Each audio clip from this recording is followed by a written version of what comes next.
It's a kind of a bubble. It's a sort of an artificial environment that's highly international and yet closed off. For people who really want to learn about this country, it's still necessary to really jump in with both feet and really learn the language seriously. The best part of science communication, somebody finds out something. Maybe they're not sure exactly what that's going to be connected to, but it seems like it's important. Hello, and thank you for tuning in. If you're enjoying the show, subscribing is the best way to support us. It helps us grow and bring you new stories from life in Japan. All right, let's jump in.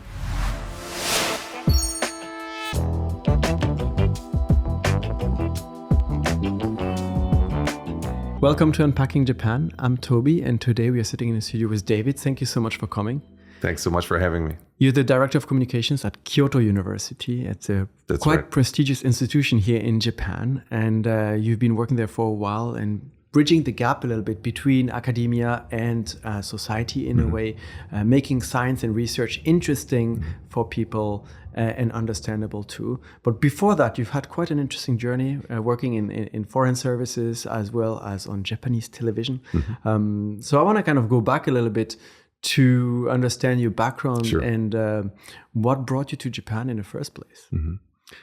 I happen to have a Japanese mother. I didn't make a whole lot of use of that as a child, actually, because I was growing up in the United States, and I wasn't that interested as a child in a way. And I actually said to my mother at the age of 3, apparently, I don't remember this, but I said to her, "We're in America. I'm not going to speak Japanese." Oh. And that was kind of shocking for her, but she was kind of like, "Oh, okay. If my 3-year-old son is going to say that to me, I guess I should probably study, be more serious about speaking English." So even today, I speak only English with my mother. That was kind of how that happened. But my dad's work was related to Japan. And so we actually came several times when I was in kindergarten and then in elementary school also. So I had some school experience here at a young age, and that kind of turned my world upside down because it was like, oh, this is something that's part of me and I need to know about this too. So I learned quite a bit at that stage. But then for a long time, I was just back in school in America again, and I got a bit out of touch.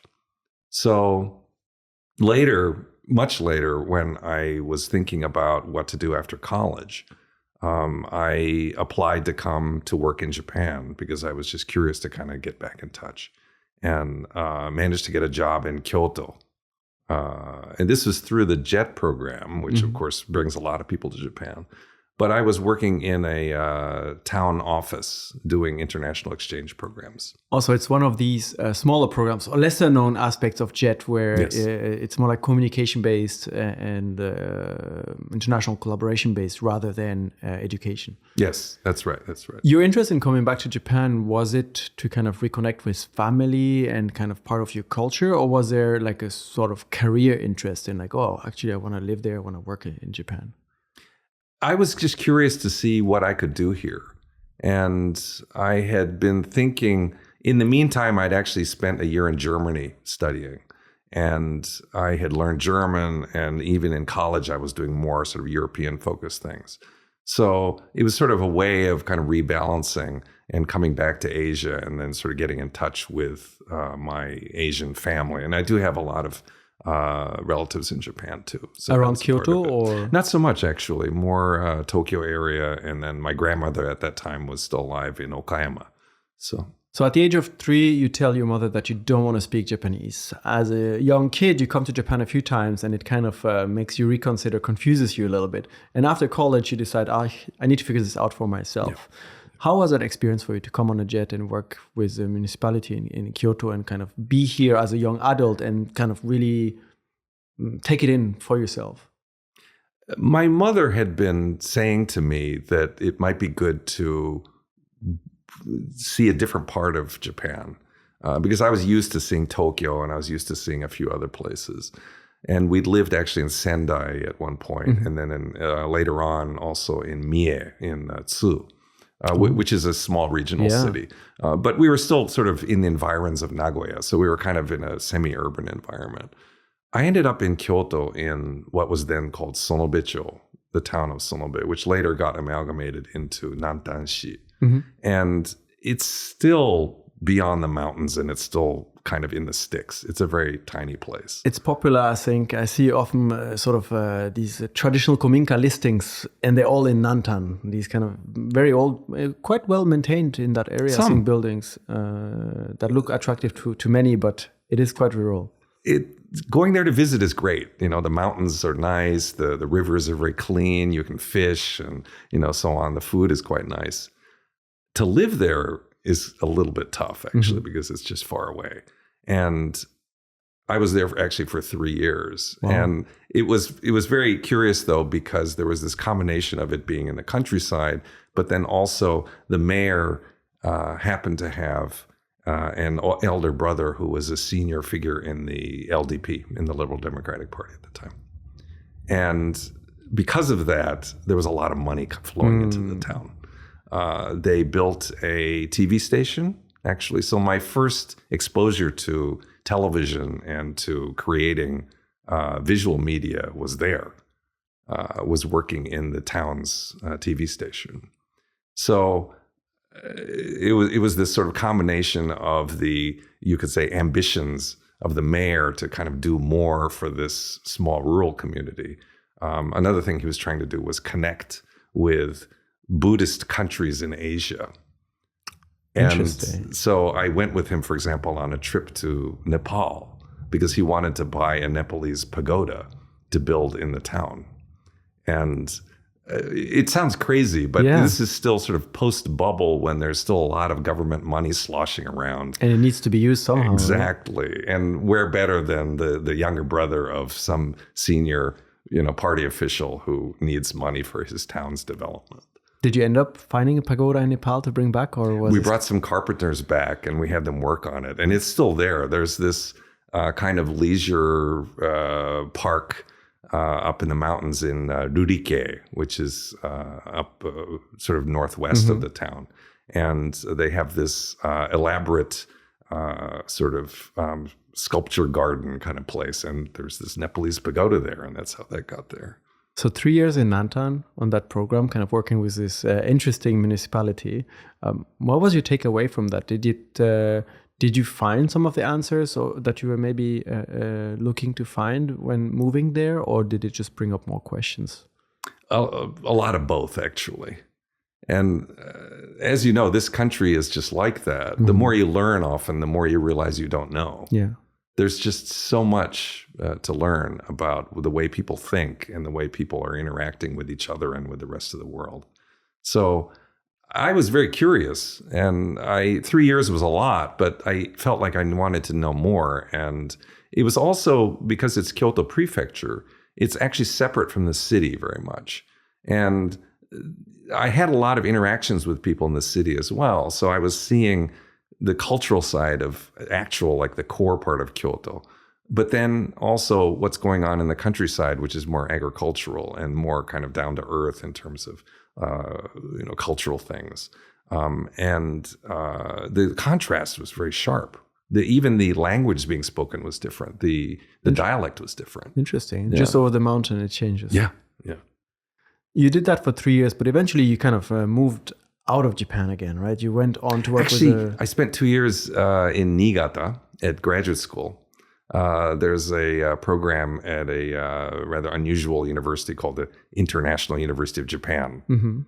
That's what it is, IUJ, okay. Yes. And it's located in a very remote part of Niigata. So I kind of, this always amuses Japanese when I talk to about this, because I moved from a rural part of Kyoto to a rural part of Niigata. Right in the middle of the snow country, which is just buried, even now, of course, absolutely buried in snow. And it was a very international program at IUJ with a lot of students from Southeast Asia and Africa, and also even South America and Europe and North America too, of course. And half of them studying MBA and half of them doing international relations.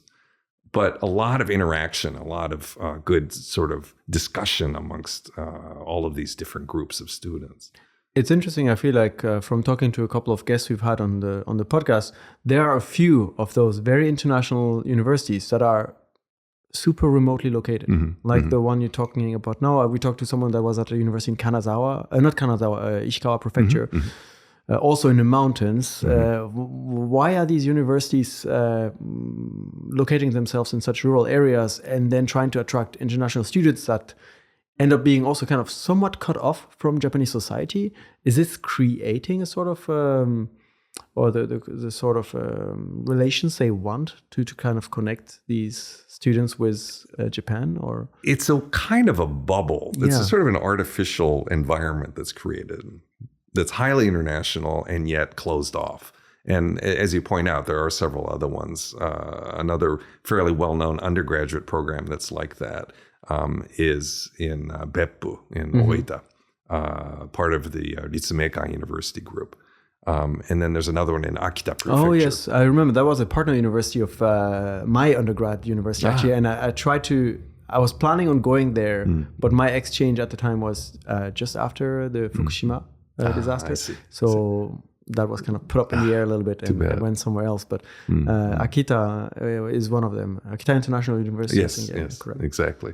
And there seems to be something about creating a bubble like that where it's easy to manage and it's easy to actually raise the level of international, you could say, atmosphere of the institution and have that be separate from, say, the rules of the ministry that apply to everybody else.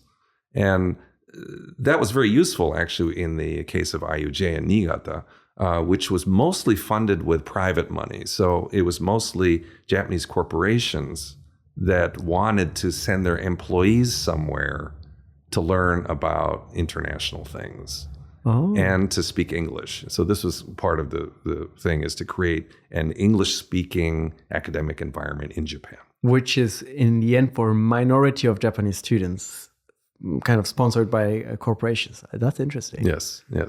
So many of the students were actually sent from companies, and big companies too, big manufacturing companies and banks and trading companies and so on. And over the years, that number has declined a bit, partly because the companies haven't found it to be maybe quite as financially important for them, perhaps. And at the same time, a lot of the people who graduated from the program early, because it started in the 80s already, have worked their way up into the senior ranks of management at this point, and they have a really strong connection to the school. So the character has changed a bit, and I think there are probably more students now from overseas than from Japanese companies. But it continues to be pretty successful.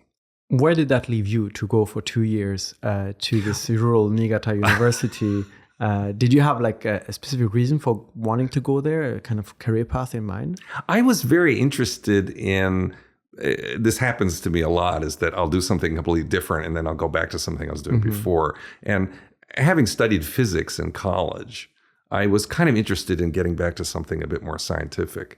And in the course of doing my master's degree, Japan's nuclear program, the national sort of program to build nuclear power plants and generate electricity with them, was undergoing a lot of change. And I was very curious about this, and not so much maybe from the scientific standpoint, although that's part of it, but also policy, politics, international affairs.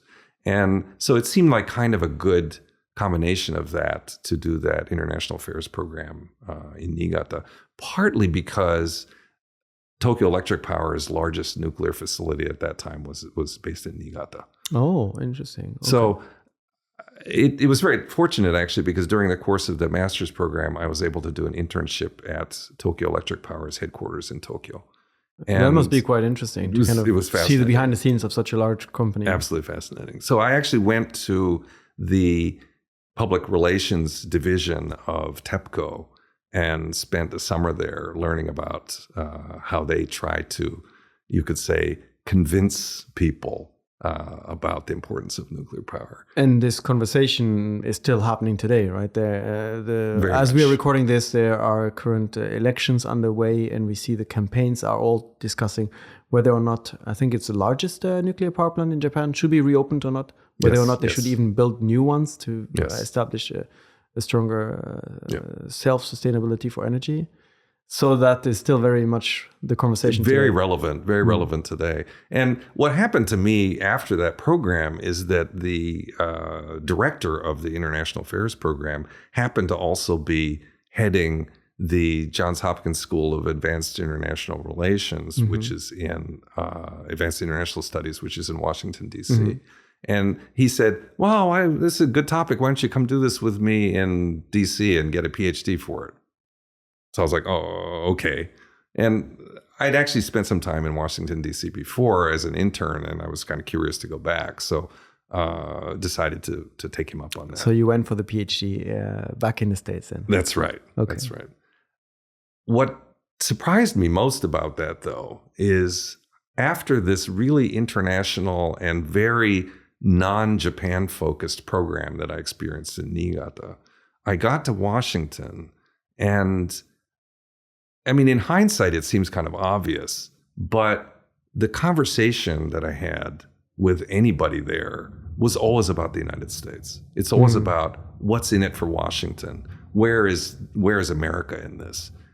No conversation took place about, for example, ASEAN for ASEAN's sake, or a lot of the discussions that we used to have in Niigata were centered around South Asia, around relations between India and Pakistan and Sri Lanka and so on. And so we actually had students from all of the South Asian countries there too, and they were often discussing amongst each other about what to do with regional affairs. Nothing like that in Washington. It was always about America. It still is. It still is, Yeah. and even worse. It's just more obvious now.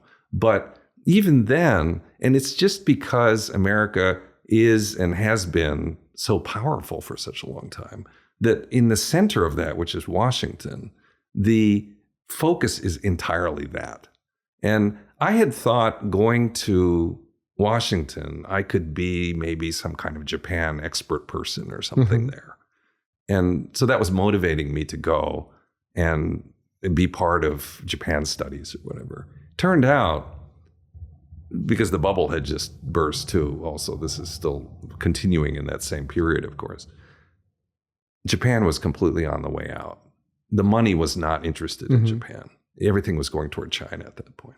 And so that's kind of maybe why you joined the foreign services and also went to China to discover this partly newly emerging kind of superpower. Partly. The way that I ended up going to China turned out to be a bit of an accident. But that's just the way the foreign service is when it comes to assigning people to serve in overseas posts. What do you do in these? What does it mean to work as part of the foreign services? For someone who has no direct insights into this, it seems very broad, but practically speaking? Diplomatic work is extremely broad. It ranges from just office work and just, collecting data and writing reports about it, to actually going out and meeting people and doing negotiating and just anything you can imagine in terms of helping citizens from the country that you represent. So if a person who is from your country ends up in jail, for example, somebody has to go visit because the family members or whatever are too far away and can't, actually do that. So is this something you've experienced? Yes. And if somebody dies and there's nobody there, then somebody has to go deal with that, has to go identify the body and make sure that it's taken care of properly. I imagine these things don't happen too often, but when they do happen, when you are thinking back about, a few years before you're in Kyoto, in Nantan, working on the JET program, bringing pagodas back from Nepal to Japan. Then you're in the snow country of Niigata and suddenly you're in a foreign jail talking to an American inmate who's been imprisoned there and has no way out. How do you suddenly, process this in that situation? Are you thinking about, it's a lot of responsibility too, in a way, you're that person's only contact to the outside in a country that they may not speak the language of. Interestingly, most of the Americans incarcerated in China at that time, they have citizenship. That's why they're there. That's why we're visiting them. But as a matter of fact, they're mostly Chinese. So in some way or another, they had obtained U.S. citizenship. But most of them actually didn't speak much English. Whoa. So this is just one of the many things that aren't, you imagine, the American citizen in jail, let me out or whatever. But actually it's completely different from that. They had been smuggling something in many cases. I didn't actually deal with political cases because it turned out that the Chinese government shipped all of them to Beijing. And they had special facilities for people who had been trying to do something supposedly subversive politically. Being accused of being a spy or promoting something like a religion or some other kind of ideology, which the government didn't particularly appreciate people doing.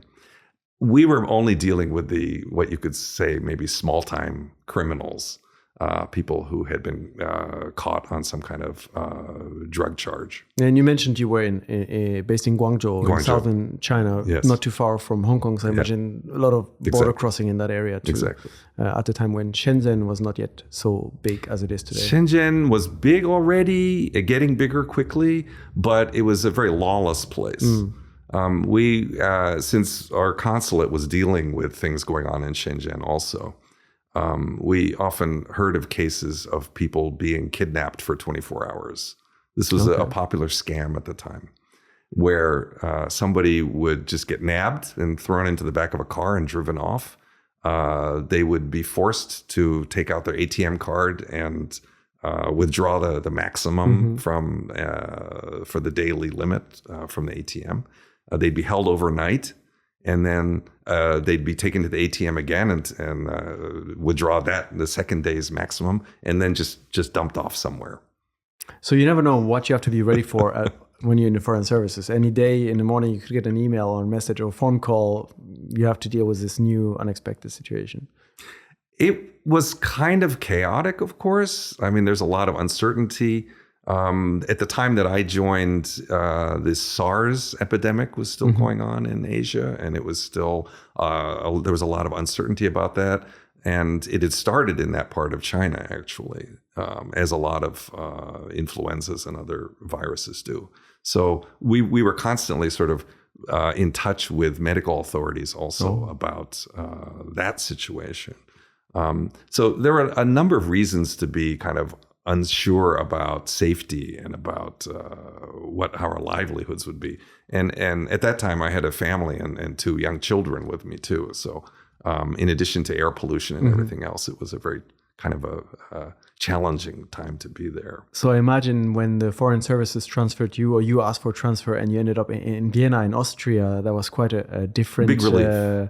Different environment amongst the European Alps and snowy mountains, similar to Niigata, maybe in a way, a little bit. A little bit. Vienna is a bit farther away from the mountains, but close too. I mean, you can drive about an hour south or so. But also very far from Japan. Very far from Japan. So what was, during all this time when you're in this foreign services, first in China and then suddenly in Europe, your connection to Japan, was it thinning out, or did you still try to maintain some kind of relationship? China actually was close in that sense.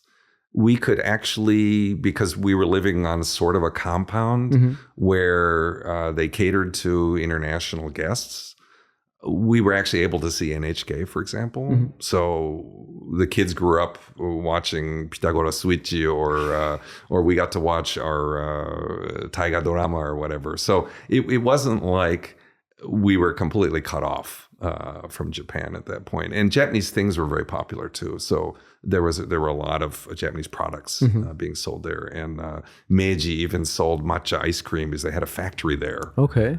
So there were things about living in China which were just very familiar. And my wife, who's Japanese, was a little bit torn in a way, feeling that she was able to pick up Chinese much more quickly than she'd expected. And by the end of our tour, she was negotiating with tailors to cut clothes for the children and make suits for me and things like that. So it was a very interesting time to be there in many respects.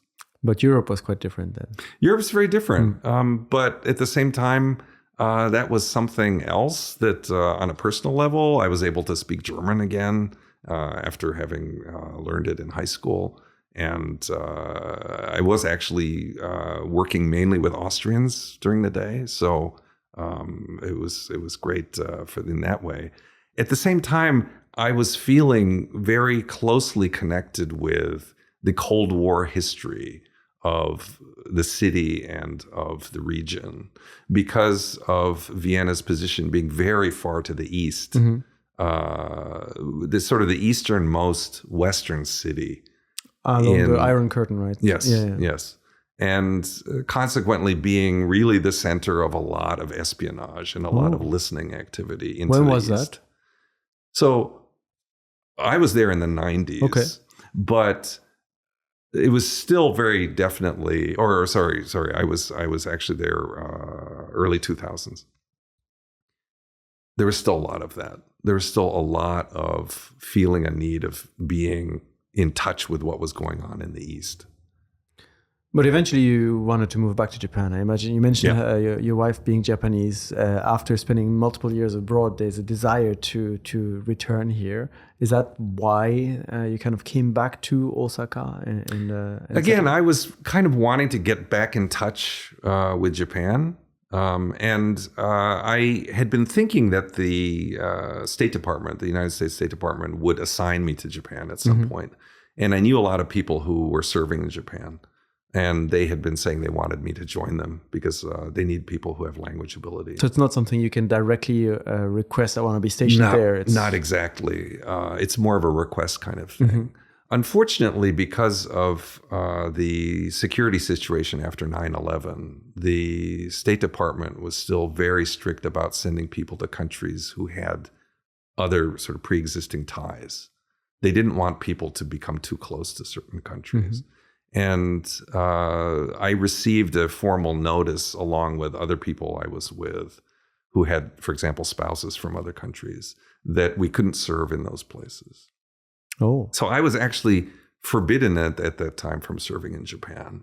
And that was a huge frustration. And it sounds counterproductive too. If you're fluent in Japanese and your partner, wife is Japanese and you've experienced in a country you understand, it makes sense to send you there to. Interesting. They never really explained why, but it just seemed like I was considered a liability in some way. A liability. Because essentially they don't trust anybody. And if you're having a close connection with a place, then potentially you could be recruited double by agent. Yes, Wow. exactly. And so that's just a big consideration from the security standpoint, is that maybe I had a higher possibility of becoming somebody who was working for both sides. Eventually, this period passes and you find a way back to Japan. I eventually decided to leave the Foreign Service, yes. So another thing actually behind this was I was in part of the Foreign Service. Everybody has specializations. And one of those specializations was called public diplomacy. Which essentially is the PR function of the Foreign Service. And as part of that, in addition to other duties that I was doing at these different posts, I was often going out and speaking and talking to students. I gave some lectures about American history to Chinese students, for example, and talked about why the Bush-Gore election of 2000 had turned out the way that it did. Because there was a lot of controversy about that, about how it is that this came down to this strange situation in Florida and then went all the way up to the Supreme Court and so on. And the Chinese were very interested about that at the time, about how the American system was working or not working and why this came about. And as part of that, I began to feel like if I'm going to be a shill for something. In other words, if I'm going to be selling something, which is public relations, I wanted to believe in what I was selling. I wanted to have a feeling like this thing, whether it's a product or whatever, is something that's worth selling. And I started to lose interest in selling the United States in that way. It just didn't seem like it was something that either people really needed or that they intrinsically found attractive anyway. And it just became a harder and harder thing. This was in the second Bush administration, the Bush Jr. administration. Yeah. It wasn't something I felt I could really believe strongly about. But the idea of doing public relations and not necessarily selling, but getting people interested into something was something you enjoyed. The question was, what can you get people interested in? And I imagine with your academic background, that's how naturally the idea of going back to academia, to universities came to you. Yes. Now, yes. Today, you work as a director of communications for Kyoto University. How long have you been with that university now? And I joined Kyoto University about 17 years ago. How did you get into that? I feel like the universities in Japan can come across as relatively closed circles. You need to know someone to find a way through the door.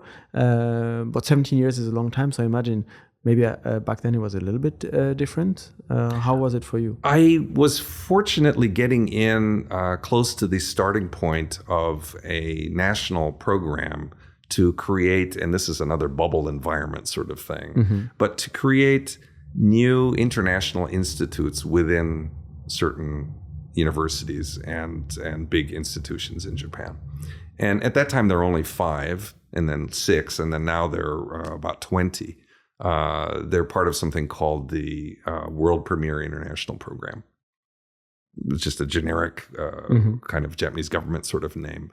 But the idea was to have very international, very collaborative and interdisciplinary research environments where researchers could come from other countries and coordinate and collaborate with Japanese scientists to create new fields of study. Was this nationwide or specific to Kyoto University? Kyoto was one of several institutions nationwide that got one of these centers initially. Okay. And I was fortunate to get in early when it was just starting up.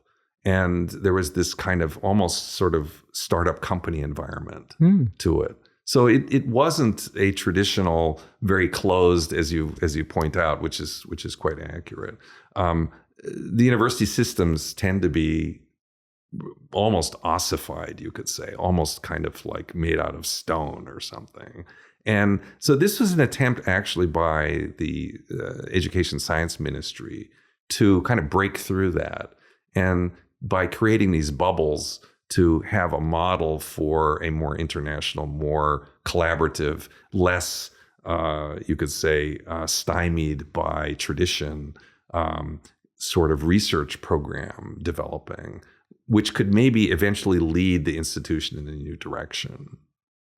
I have a lot of questions. I'm not sure which approach we should take to start kind of discussing a little bit Japanese universities. But if we take it from what you just explained, the desire from the Japanese government to create this more collaborative international research environment, the first thing that comes to mind is, on the one hand, Japan has some world-renowned universities like Kyoto University, Tokyo University, some private universities like Waseda or Keio. But at the same time, there's always this image of this language barrier.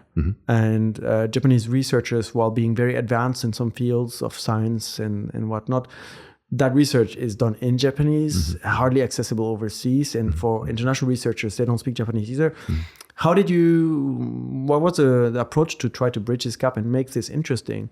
Because at the time, I imagine for most international researchers, the idea is still, I want to research at Harvard. I want to go to Oxford. I want to go to some of these prestigious Anglo-Saxon universities and perhaps a few other European ones, but not Kyoto University. Yeah, exactly. I think you've hit it right on the head actually, because the Japanese government was thinking, yes, we do have good people and so on. The science isn't getting out. How do we mix this up and make this something that is more attractive? And they actually looked at programs in other countries, and one of them was the Max Planck Institute program in Germany. Another was the National Lab System in the United States. So that you have a place where science can be science and isn't necessarily tied to industrial outcome or to some kind of practical, saleable product, but that people can just create and not have to worry about reporting on, what they're doing immediately or something like that. As it turned out, in practice, the reporting burden did turn out to be rather heavy and rather laborious for everybody involved. I ended up, even though I was running the website and I was also doing video interviews with researchers and other sorts of things, I did actually end up having to write and edit big parts of government reports that we were submitting every year too. So in some ways, it turned out, as all of these things are, starting out with a great idea and then turning out to be kind of a hybrid with a lot of baggage attached as well. But at the same time, it was enough of a really successfully international bubble that, very interestingly, the university proper reacted against it. They saw it as a threat that here is this really vibrant international thing sort of wiggling around in their midst. And they could feel that all of a sudden, everything that they had been doing, which was just very by the book, rules-based, and so on, was on the way out. They could see the writing on the wall and they were scared. Here we are over 15 years later, and in many ways, those international type experiments have sometimes petered out. I mean, they sometimes haven't worked out the way that they were intended. Mm-hmm. But at the same time, they've also managed to point in the direction where these institutions do have to go. And this has played itself out over succeeding years in other ministry programs, other big pots of money that were sent out with all kinds of international strings attached. So there was also something called the Top Global Program, or in Japanese, the SGU program. And then most recently, there's this government endowment, which Tohoku University received just over 2 years ago. And also a very embarrassing decision because Tokyo and Kyoto didn't get it at that time, even though they were considered to be top contenders. Then just recently, it was announced that the new Institute of Science Tokyo would be receiving this money. And Kyoto is now officially a candidate. And Tokyo has kind of dropped back to square one because they've had a number of financial and other sort of governance-related scandals. So it's fairly clear now that the government is wanting what it considers to be the best institutions in the country to be really, really seriously internationally focused. What do people need to understand about how the Japanese, at least public university system works and operates that may be unique or different than what we kind of assume universities do in the US or Europe or elsewhere in the world? Is there something that is just different that makes it? I think in many ways the universities themselves are fairly similar. There are differences in the types of people that work at the institutions. Mm-hmm. I see a lot of people who have come not as faculty, but more as administrative support, for example, coming thinking that they can work in a stable environment with a lot of benefits and not a whole lot of stress or something like that. Sort of a safe job mm-hmm. sort of place. And maybe not the highest achievers either. Maybe their friends went to work for investment companies or for startup companies or something more exciting. And so they've kind of gone with sort of a safe route. And then now they're being faced with being told that they need to know more English, they need to deal more with international organizations, and they're stressed out about it. So that's kind of one area where in a more internationally oriented environment, even in Hong Kong or Singapore, you would find people working in these institutions who are more internationally oriented. I think here in Japan, we still see a lot of people who aren't that way. But in terms of the research and in terms of the teaching and so on, there is a lot of international focus already.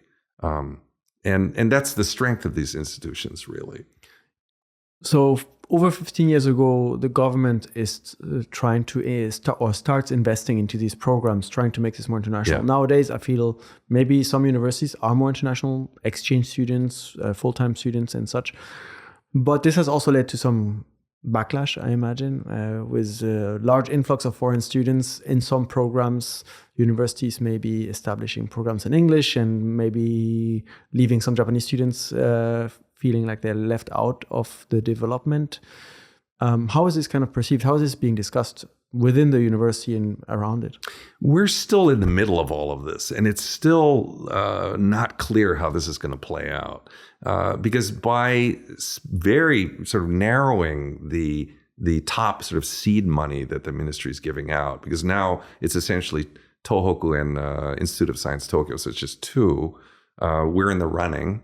And so over the next few years, that's just three institutions receiving sort of money focused toward international development of academics and curriculum and so on. Where does that leave everybody else? I mean, each prefecture has prefectural universities too, and national universities to a certain extent. And essentially, the whole university environment now, where previously everybody was kind of more or less equal, on an administrative level, has become very stratified. But another reality is that most of the international students are actually Asian. They're actually coming from China or Korea. And this is the same across the board for everybody. Whether those students are being integrated or not is up to the individual institutions. And in many cases, in ours included, they're not being integrated very well. They're accepted because they're paying. That's part of it. It's a similar story happening in Australia or other places where international students, help shoulder a lot of the financial burden for the institution. But they're kind of just left on their own when it comes to learning. I'm speaking mainly about the undergraduate programs at this point. Graduate level is and has always been a bit more diverse and a bit more international. And people are negotiating directly with research professors to do research in their labs, for example. What does it mean for the universities at large to take on all these international students? You mentioned many from China and Korea that have financial means to basically be accepted, but not necessarily the academic track record. Institutions like Todai or Kyodai have a reputation internationally that they probably want to maintain about having a certain level of students and such. If students are accepted not based on academic merits and more of, we need to have a quota of foreign international students and therefore we'll take who pays and then we'll fill the... My impression has been that academically, actually, they're quite good. And what we've heard speaking to Chinese students, for example, is that, and there's a great misperception about this also in the university environment, but in many cases, they are students who perhaps didn't have very good English ability, but learning Japanese is easier for a lot of Chinese students. So whereas maybe their peers had gone to universities in the West, academically, they're fine, but if they weren't able to speak and write in English very well, then going to a Japanese university is a good option for them. So we actually have good students, and we have good researchers coming from lots of other countries too. And it's just whether they feel comfortable being in this environment or not. Just the fact that they have a lot of peers here, though, means that they are able to create their own support networks. And this is something where there's a big disconnect, I see, between the administrators in the university and the students themselves, is that the students are kind of running their own affairs. And linguistically and culturally and everything else, there's no connection that's going on there. What's difficult then is for people coming from the West, from Europe or North America, or even from other parts of the world, is that they have a much smaller community. They don't have the support network of senior colleagues there in the same way. And So we often hear from Europeans, for example, that they come and they feel alone. They don't have this sense of community. The university administration is all Japanese oriented and isn't really helping them out either. And even if they come with some Japanese language ability, they realize quickly that it's not enough. So the environment, especially for undergraduates, can be fairly lonely that way, I think, especially for non-Japanese speakers. For people who are willing to dive into it and become fluent and make acquaintances and so on with local students or whatever, it's great. It's great. So it really depends, I think, a lot on the interest level in Japan itself and in learning the language. So the dynamics of Japanese universities is changing, maybe not for all. The Japanese government is investing, but only in a few limited ones, which is kind of changing a little bit. Who gets to do what? On the other hand, you've got a lot of international students that are coming as well throughout the country, and they are having their own networks. They are kind of creating their own life here. But at the core of every university, there's still research and education. And I think one of your big responsibilities is communicating what is being researched, what is being done. So what is happening at the moment in that field that is interesting for you? I'm in a very sort of favorable position of being able to see almost all of the research that's coming out of the university, and it's vast. We have about 4,000 researchers in almost every field imaginable. And they don't always come to us to do publicity because maybe they don't need it. Maybe they're just happy presenting in their own academic circles at academic conferences or something. But we do get a lot of requests to do press materials, press conferences, outreach to journalists, and so on. Separate from that, we do a lot of high-level things. I've been very fortunate to have gone to Stockholm twice with Nobel laureates, just very recently with our chemistry laureate, Kitagawa. And being able to take a researcher like that and present them to the international media is probably one of the most exciting things to do in this line of work, because the exposure is immense.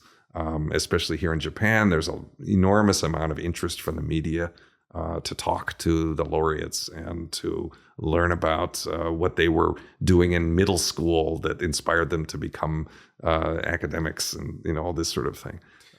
What does this mean practically for Kyoto University to have a researcher get a Nobel Prize? Because you mentioned it gets a lot of media attention and people are interested in what was this person doing in middle school. But it seems like what that person is actually researching, and I think you mentioned physics is a Nobel Prize. Chemistry. Chemistry. So probably something very advanced, very few people are able to understand, and also very few people are able to understand why and what this is relevant for. So when this happens, this Nobel Peace Prize, not Peace Prize, Chemistry Prize is attributed to the researcher. What happens for University of Kyoto besides the media exposure? Is there anything that changes? It adds to a sense of sort of luster about the institution, I think. And the fact that Kyoto actually has the most Nobel laureates of all of the universities in Japan, more than Tokyo and Osaka and others. And having that status translates directly into the sort of brand image of the institution as being a place where academia can reach the highest pinnacles of achievement in the world.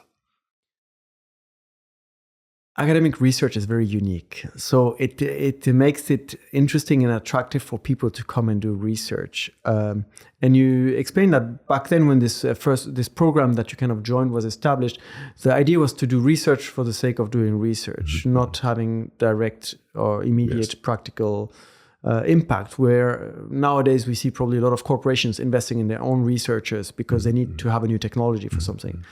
How relevant is this for the public, so to say, for the people that are not academics, that are not researchers, to have a university that is doing these? That's a really, really important topic about sort of the raison d'etre of the universities themselves. And whether basic research, which is the expression used to describe work that it perhaps has no immediate practical use, is that worth investing public money into? Because that's essentially what this comes down to. Are we going to put our tax money into this, or are we going to build more boats and bullets, or more dams, or nuclear power stations, or whatever? Yeah, because it's important to just also remember that this is a public university. Yes, so the funding comes from the government and therefore from taxpayers, as opposed to a private university that might get research money from corporations that might want a direct impact out of that research. But it's a different matter than taxpayers' money going to research for something that may not be useful except for the university's own recognition. Exactly. Given the size and the complexity of our institution, we actually have just any combination you can imagine. So we do have people working on very practical things together with industry as well. And it's not just pure research for research's sake. It's also very directed. And even just recently, there was a very sort of high profile ending of a stem cell development program with a pharmaceutical company, which after 10 years and an enormous amount of money, didn't produce any new products. So there's a lot of sort of discussion about, what was that was corporate money, that wasn't taxpayer money, but was that money well spent? And these sort of discussions will always continue, but it does seem, and whether it's something in the water or in the air, we're not quite sure, but perhaps there's something about the research environment of Kyoto that lends itself to people being able to think very openly and very freely about the topic that they're working on. And I say something in the water as a bit facetiously, because of course, famously, the water in Kyoto is coming from Biwako in Shiga. But the fact that the Nobel Prizes result from an environment where people haven't had pressure to produce something immediately on some kind of time scale or with some kind of goal in mind, maybe there is a connection there. And it isn't a secret formula because we're not producing them regularly. But the fact that we do have a lot of Nobel winners does perhaps seem to lend itself to an idea that giving people free rein to study whatever they want is probably a good approach.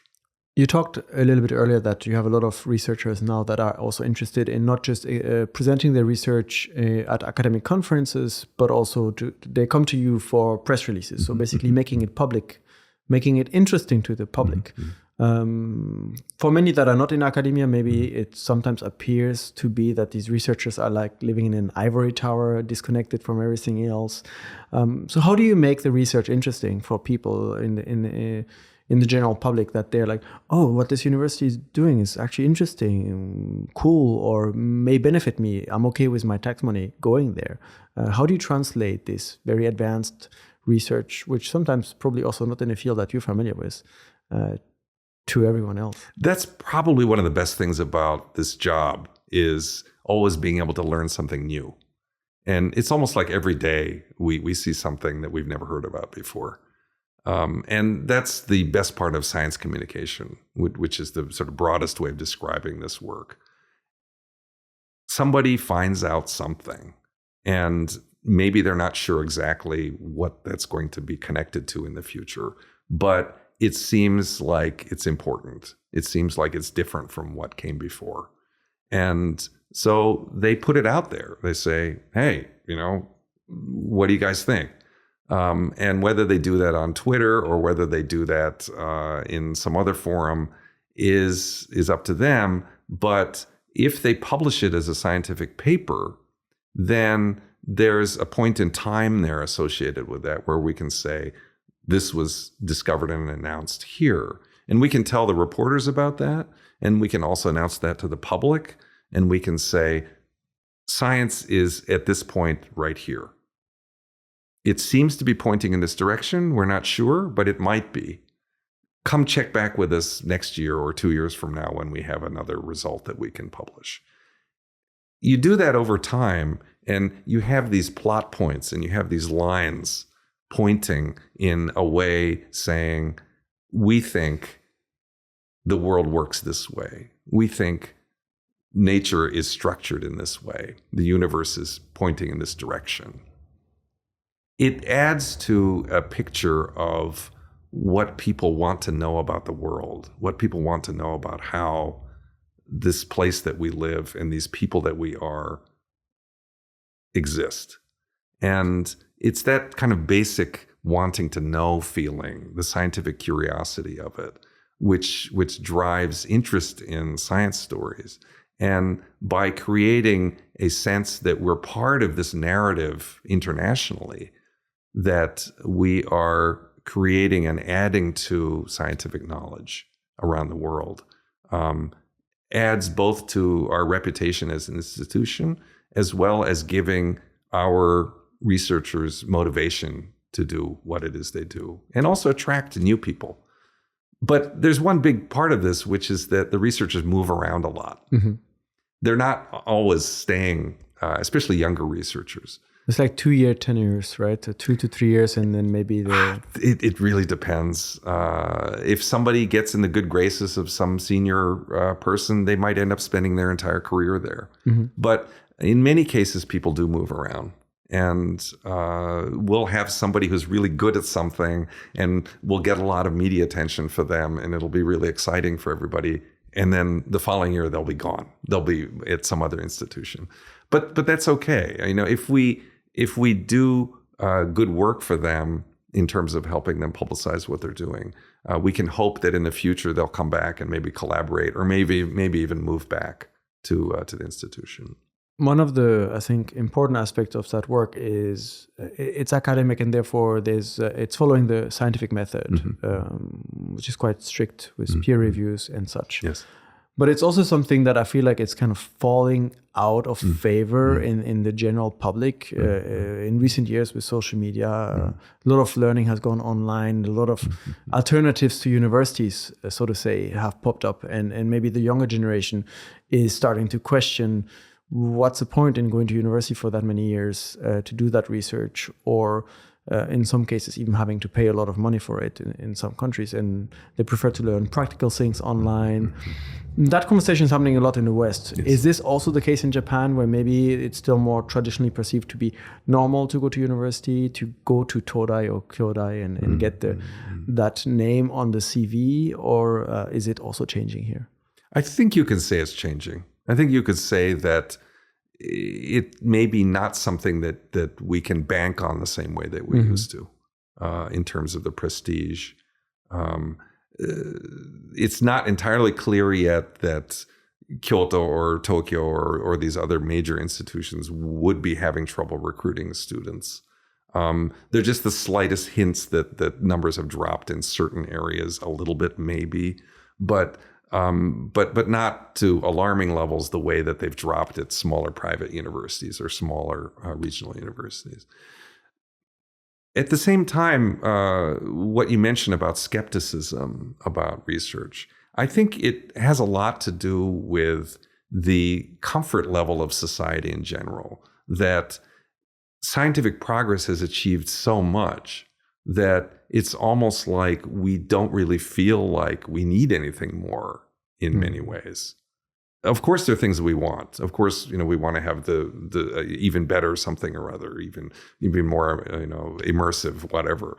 But that's almost assumed to happen at this point. And it's not like people have this enormous desire to spend their own lives trying to develop something. It's almost as if we can leave that to some kind of artificial intelligence or something now. So the desire that people have, I think, to learn or to create new knowledge is changing. And in many ways, these institutions have to adapt to that and have to answer to those needs, those changing needs. Whether Japanese institutions can move quickly enough or not is hard to say, because up to this point, they haven't moved quickly. They've been very, very slow. Does this mean that internationally they're kind of, despite the investments of the government in trying to make these international research centers and attract international students, basically they're falling out of grace with general interest because they're too slow, too outdated, and not producing or being accessible enough? You could say that even winning a Nobel Prize is like the cherry on the top of the sundae of Japanese academia, and maybe we won't have as many of those in the future. This is a common lament actually in Japanese media too, is that because Nobel Prizes are often awarded for work that was done as much as several decades before, whether people who are capable of achieving that level of academic excellence in the future are being fostered today is unknown. And it's possible that it's already fairly clear, actually, because a lot of younger Japanese researchers are not spending a lot of time in other countries. The United States is making this even worse because it used to be a center for that sort of international academic exchange and has essentially fallen off the map at this point. The fact that Europe has stepped in and has and the UK as well, of course, is good. You know, there's a lot of other kinds of international interaction now that isn't U.S. focused, but whether that's enough to create the same sort of common feeling, common purpose that has existed up to this point remains to be seen. And for Japanese society, a fairly recognizable trend is in people not studying sciences and sticking, even if they go to university, and of course, university enrollment continues to be very high in Japan, but trending merely much more towards social sciences. Social sciences? Much more. Which in the West are often discussed as being interesting, but not necessarily leading to obvious career paths, so to say. In many ways, it's more a reflection of how undergraduate study in Japan is not perceived as being really subject dependent or really important, you know, what you study. It's more just the fact that you graduate from the university and that you have developed some kind of social relationships there. So we're talking about social relationships. One of the places that is quite famous at Kyoto University for that is Yoshida dorm, which I'm quite curious about. It's popping up every now and then in the news. It's this dormitory that's been around for ages that is unique, so to say. Is this something that comes up a lot for you as well, as part of the PR, as part of what is like a unique aspect of the university that is not necessarily scientific research, but more like a social life and university culture? It's an aspect of student life which is definitely very unique. I've actually been inside the dorm once when they had an open house, and it's hard to believe that a structure that has existed for over a century has essentially never been renovated or updated in any way. It's kind of a surreal step into the past kind of experience. But at the same time, it's changing now because there was a lawsuit, there was a decades of controversy and protests and all sorts of things. But an agreement was just reached last year, actually, between the students who run the dorm and the university. And so it looks like many of the structural improvements which the university had been seeking will now be taking place at some point. So that is, for people who liked the way it was, it's an unfortunate change, but it looks like it will be changing over the next few years.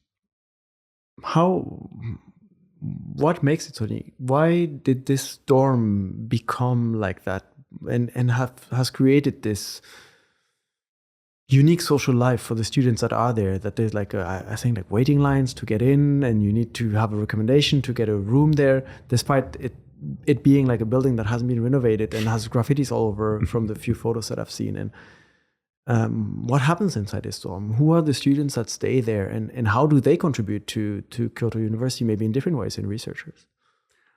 I had a very odd experience of hiring an intern from Africa to help with us in the public relations. She was part of a group of interns that we had, and we were just casually talking about where people were living. And she said, "Oh, I live in the Yoshida dorm." And I said, "What?" I said, "No way, really?" And she was saying, "Oh, it's great. It's really cheap. It's extremely reasonable, and it's fine." And it struck me that the living environment that she was coming from in Central Africa, the Yoshida dorm was not a step down in terms of comfort and facilities and so on. And the fact that it was very reasonable, which was probably at that time maybe 1,000 yen a month or something like that. Wow. It was attractive to her. And it was totally fine. She wasn't maybe that interested in the sort of social political aspects of living there in the same way that maybe had attracted some of her Japanese dorm mates.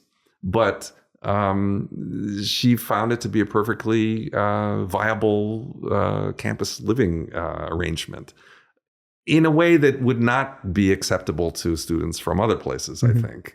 Amongst other things that have not been renovated were the toilets and the bathing areas. And I think that's probably 100 years old.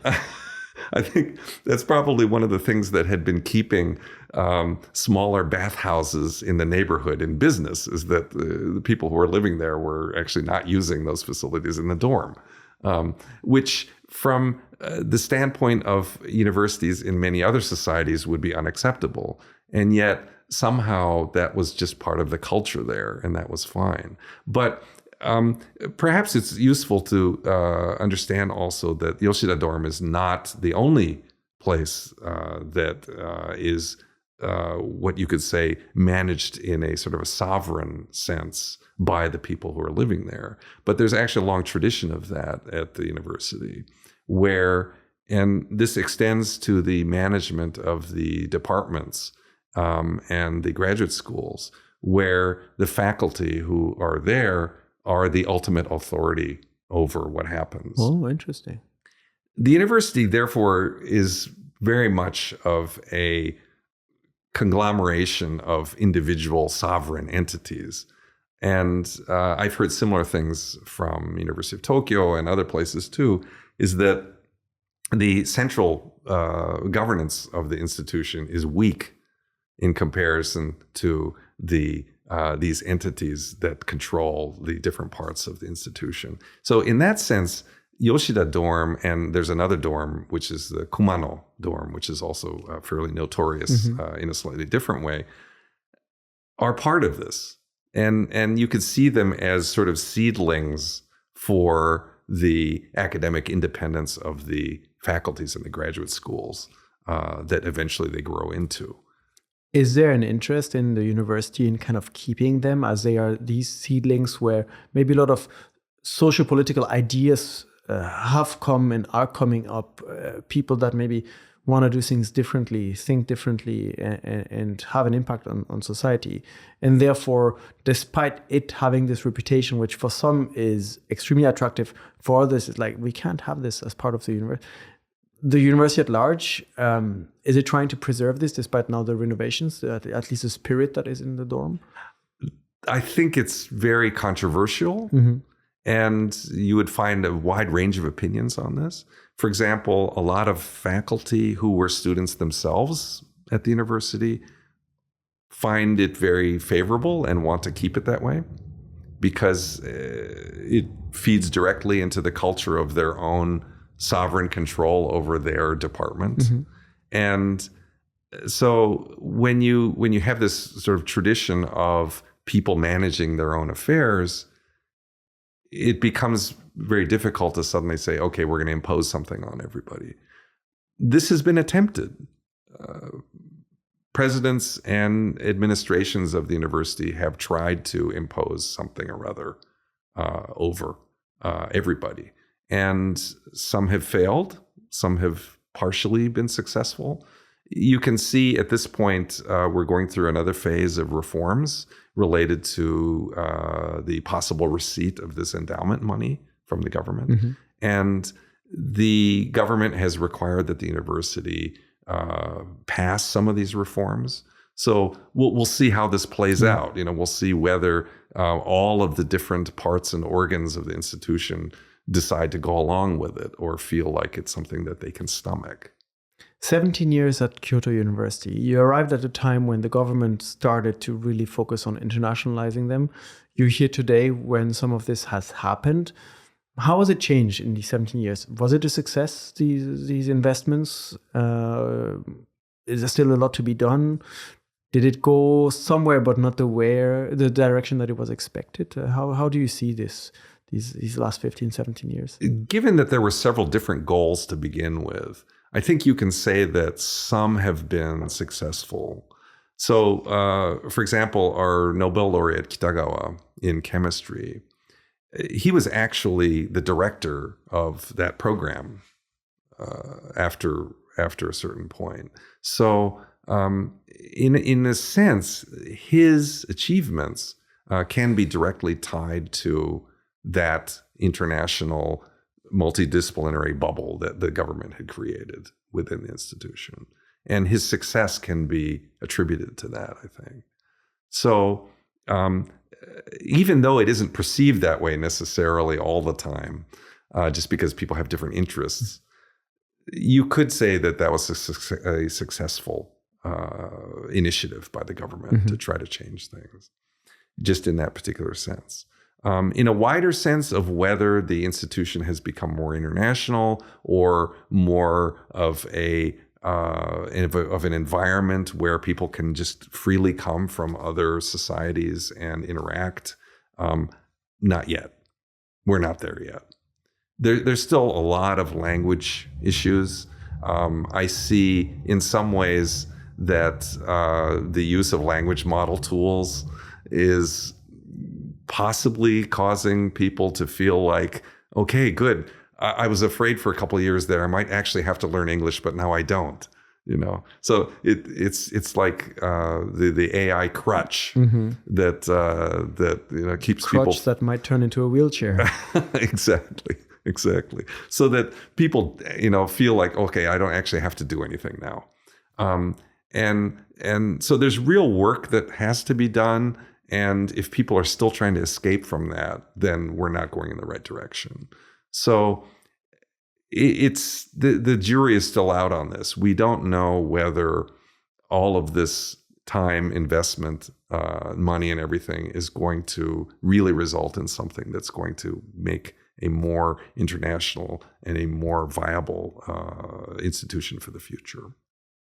You talked about how you enjoyed doing PR work, and it was important for you to do PR for something that you believed in. That's why you moved away from doing PR for the government into doing PR for a university and its research. We talked about how the money is changing things, the international students are changing things, time and geopolitics are also affecting the universities in a way.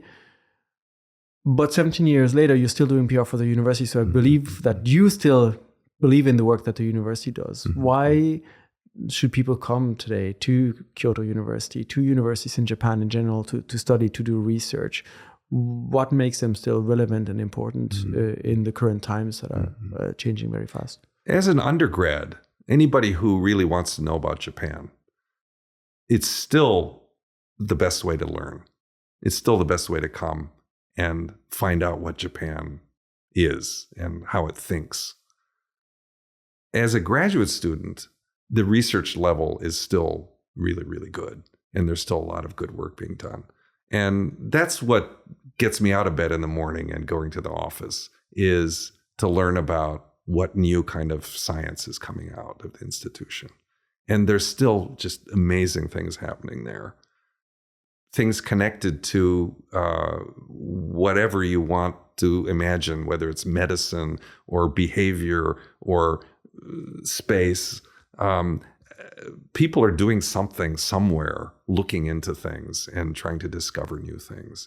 And that sense of curiosity is something that just constantly is being fed by all of the work that's being done there.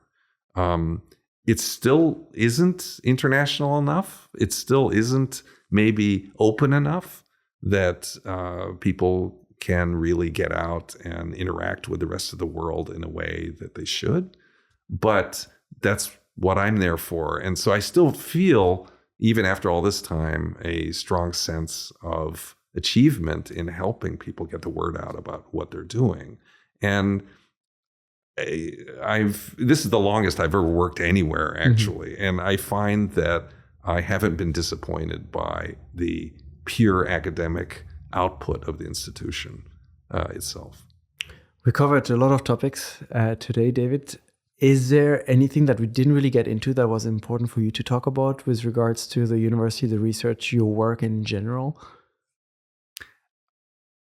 It'd be nice to maybe go into the undergraduate side a bit more, because I know that people around the world are probably maybe thinking more about Japan as being a place to go to study. If you're a graduate student, it's a bit more obvious because there's a certain area that you want to work in, and you can check and see whether there are scientists in that area that you want to study together with. So that's an easier decision, I think. But at the undergraduate level, it's much harder. And for example, we have a program for people who don't speak Japanese. But the focus of the program is to eventually turn them into Japanese-speaking students over the course of their undergraduate degree program. So it's still a matter of whether you want to learn Japanese up front or whether you want to learn it in the course of your time in the institution. It's not something that you can really avoid. There are other institutions, other universities that have entirely English related, like in Niigata or in Akita, or yes, Beppu, yes, or in Beppu also, yes. But whether you want to do that and then be maybe at the same time somewhat separate from Japan, somewhat separate from sort of normal students and normal student environment, is a different sort of decision also. For people who really want to learn about this country, it's still really necessary to really jump in with both feet and really learn the language seriously. Is there a program to help, like a special language program or a program to help students, whether they're undergrad or graduate, have translators available to work with researchers that may not be speaking English, or what is in place already that international students can rely on to, when they jump in with both feet, they still know they're going to land somewhere and be able to kind of find their way through? The ones at the undergraduate level who are fortunate enough to get into this special program for training people to become Japanese students is that they're taken care of, essentially. But it's not a huge number of people. For everybody else, they're kind of on their own. And it really depends on the department they're in, the faculty members that they're working with, the staff who are there, and so on. And so we just hear everything. We hear everything from horror stories to great successes. And unfortunately, it's hard to level that out. It's hard to create the same kind of support for everybody that is needed, just because it often ends up relying on somebody's goodwill, whether they want to help somebody or not. And for the ones who don't have that, it's just too bad, unfortunately. So the Japanese universities are still open and welcoming foreign students with a variety of programs available, including some at Kyoto University. Mm-hmm. So if people are interested, they should maybe reach out to you with questions, or they can go and check out these programs directly on the website. David, it was super interesting to talk to you, and I'm sure we could have talked about quite a few more aspects of university and how things are changing today. But I think you gave us a good overview of where Japan or Japanese universities position themselves right now, what they've achieved so far, what they're working on. And I hope that we'll get more people interested in also taking an interest into academia in Japan. Great. Thank you so much for coming and sharing your stories and your insights into Kyoto University. And thank you everyone for listening and watching. This was Unpacking Japan, and we'll see you in the next episode. Thank you. Thanks very much. That was super interesting. I think we covered most of it. Maybe, hopefully. Yeah. Do you feel like we got it? Thank you for sticking with us all the way till the end. We really appreciate it. If you haven't already, consider subscribing to the podcast. It helps us improve the show and bring you more in-depth conversations from Japan. Take care and see you next time.